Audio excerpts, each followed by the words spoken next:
What is going on, everybody? Welcome back to the channel. I want to talk about a freaking sweet looking F450 that decided to drive all the way up from Tennessee. I'm going to shut this thing off and we're going to go over some of the stuff that we did, some of the stuff that this truck has done, because I think it looks freaking cool. All right, guys, let's go.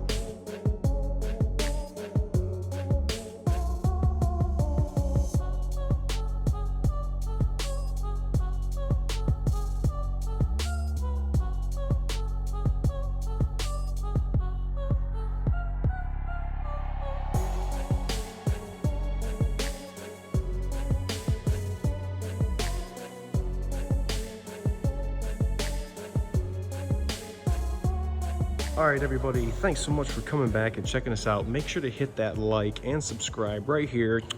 This is a 22 F450.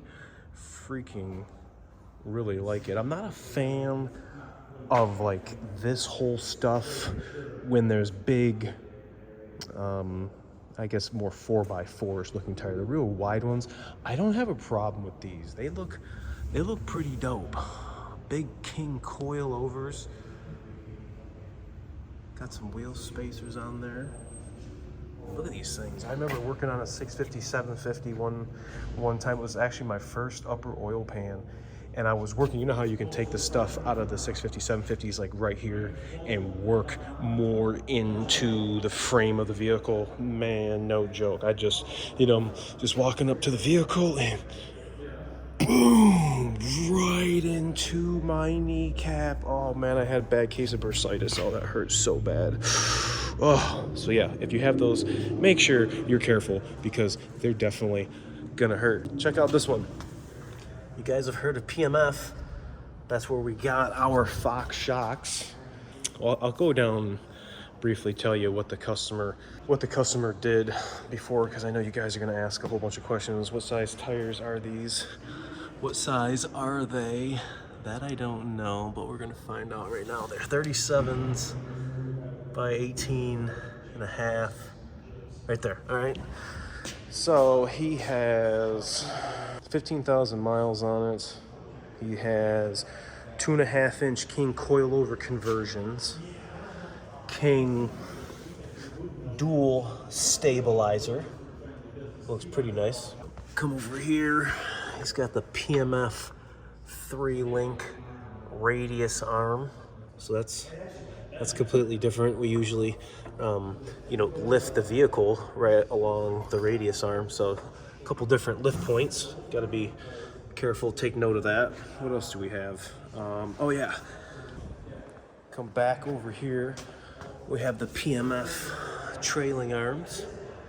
Long ass things. Check it out. They keep that axle pointed straight or barely change the driveline angle. So those are definitely going to help when you got it juiced up. I'm gonna come back up front here underneath. I don't know if I can see it. Oh yeah, we got the air deflector, the smaller one. But we have, where is it? Right there. PMF track bar.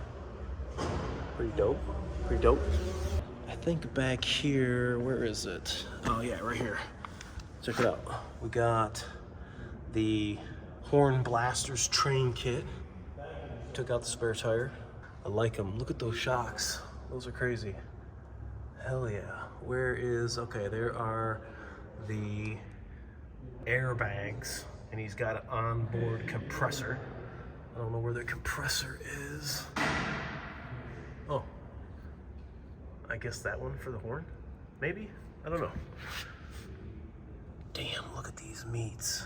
Holy crap, is there a gap? Ooh, look at that gap. Mind the gap. All right, coming out to the wheels.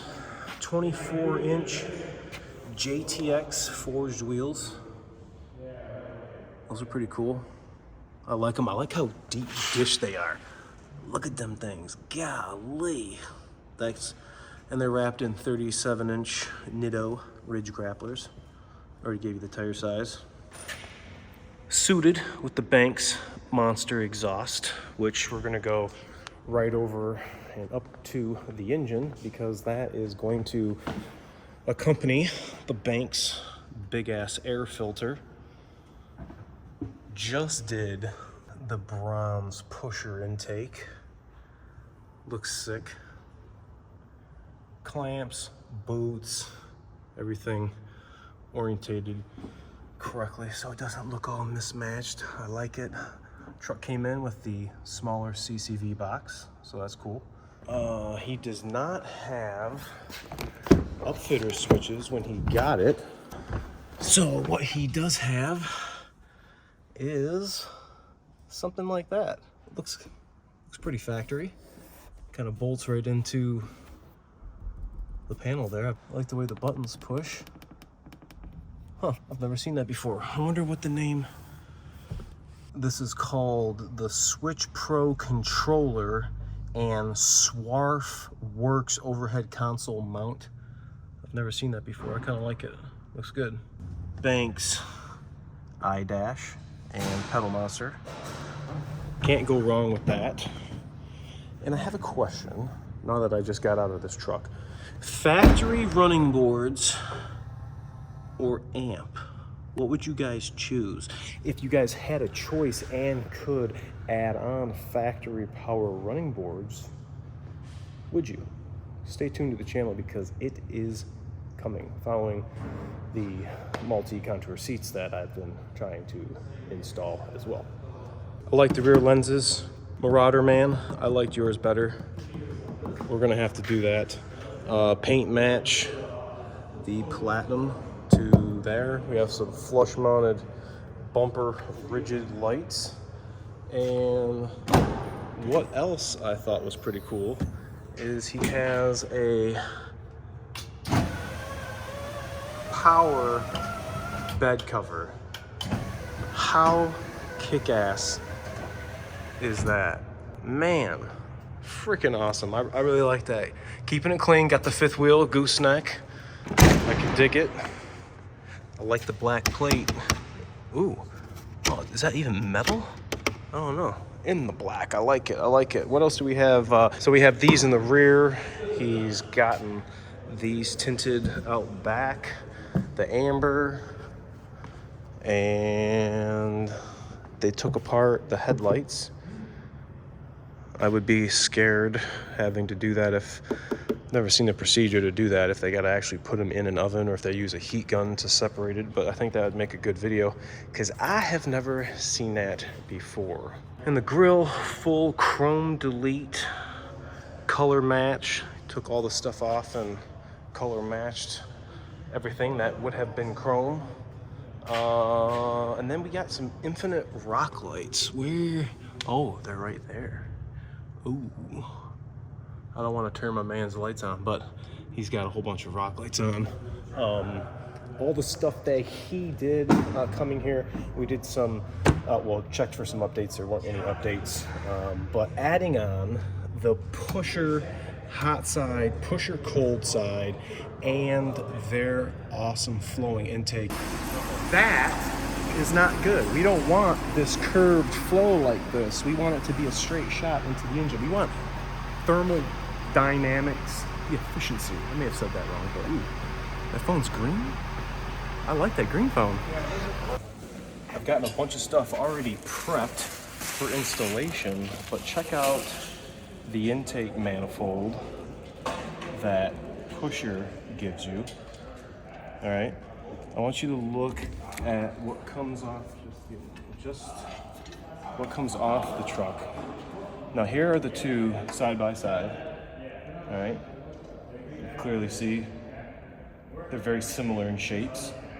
All right, but if you pay attention to this area right here, the air has to come out of the intercooler, out of the pipe that we're replacing, because we see that rubber deteriorate and get a hole. It comes out, goes into the intake manifold, has to come down, go back up and around, and then into the engine. Well, look what the pusher does. Look at the straight shot of where the air is coming out of the intercooler and going right into the engine. And not only are they changing the airflow, but they're also changing where the EGR comes in. You guys know that little tiny pipe that goes right to your EGR cooler? Well, the pipe goes to the EGR cooler this way. Over here, the pipe goes this way. So look at where they're injecting, if you want to call it, the EGR flow into the intake manifold, where we're injecting it right as it goes into the engine behind the throttle body. This location right here gets so coked up. You can already see, this is a 22 with 15,000 miles on it. You can already see the buildup right here on this wall of the carbon, and that's all caused from one, the EGR cooler. We got dry sooty coming in, and then underneath here we have the lower intake manifold that has the crankcase ventilation port to it. So we have dry soot coming in and wet oily vapor. We have wet oily vapor coming in from the crankcase, and it's all mixing right here in this intake manifold and can get super gummy. I'm noticing that they're staying way cleaner when we take off the intercooler pipes after we have had the pusher on there, doing other repairs like adding the DCR on. Had trucks come back, taking the pusher off, and lo and behold, the visual mixture evidence is considerably different when we use the pusher. And the other thing that I like too is you have to take both the upper and the lower intake manifolds off at the same time.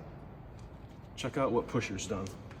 If you guys come up here and check this out, this is the lower intake manifold. Here is the CCV port. They're totally independent of each other, and I think that's a real nice feature that pusher has, because it looks, one, way cleaner. Do you really need the plastic air resonance chambers on the lower intake manifold? No, I'd rather hear the turbocharger and the Banks air filter go when I got the exhaust brake on, versus having all that other plastic nonsense on here. So a little bit different. I think it's definitely worth the money, coupled with the DCR, the pusher, the Banks air filter. And if you're gonna do the Banks air filter, you might as well do the Pedal Monster. It is a really good kit, a good setup. You want to do some quick mods that are going to be not going to bother your warranty, is for trucks that have the emissions on. This is not a non-emissions vehicle. This is from the factory, only got 15,000 miles on it. So if you guys are definitely thinking about doing the DCR, I have to go this deep already. Why not get rid of that crappy intake manifold that Ford has on it and put this pusher on? And if you don't have a secondary alternator, this is wide open. You can also think about installing the Ventec LHG.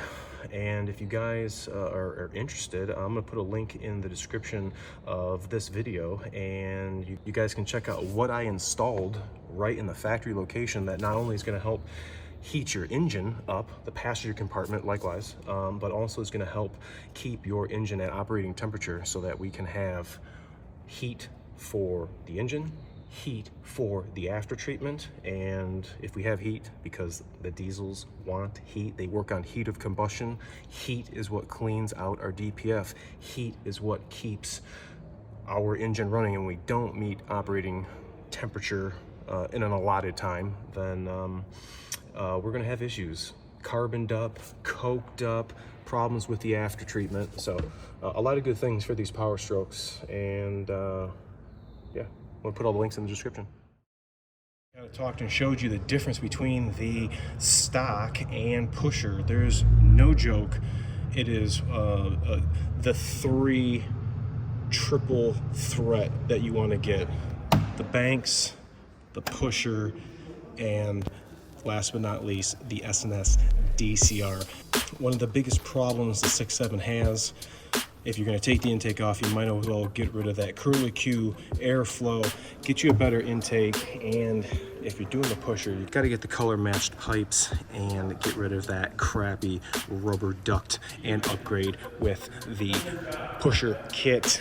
Let me know what you guys think about this F450 that has come all the way from Tennessee to get a little work done by me, PTT, here in the D. If you guys want to get your truck worked on, I'm gonna put all the links in the description. The email is in the description of every video. If you want to make an appointment for up here or down in Florida, I will make adjustments accordingly. Let me know what you guys think. I appreciate you all. Remember to like, comment, sub, share. And it's F450s. We out. You guys know how these Michigan roads suck. This F450 actually rides pretty damn good. You would think boom, boom, boom, boom, boom, boom, bouncing around. Well, I wonder what DS's F450, how that rides compared to this. Not bad, my friends. I drive a lot of trucks. F450s are usually pretty bouncy, so. Glorious freaking day.